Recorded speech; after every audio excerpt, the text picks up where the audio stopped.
Ben, I'm calling these segments What's So Bad About Renting a Home? Let's start with the point of view of the young adult, 20-something, early 30s. They're thinking, should we rent a little longer and build up our down payment, or should we jump into the housing market now and possibly buy a house that we may just barely be able to afford? What's the right move? We get into a danger zone when we start talking about it's categorically right or wrong to buy or rent at any one time. What I do think needs to be done is people need to really get outside this mentality that it's always throwing your money away when you rent.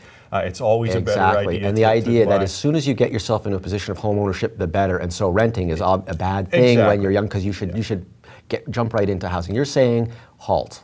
Absolutely, and I think if you look at house prices, one of the key things I look at is what's the ratio of the value of the house versus what it would rent for. And just as a very rough guideline, if you can figure out what that house should rent for, looking at Kijiji or talking to a realtor, if that annual rent, if the house is priced more than 15 times the annual rent, it probably makes sense to wait.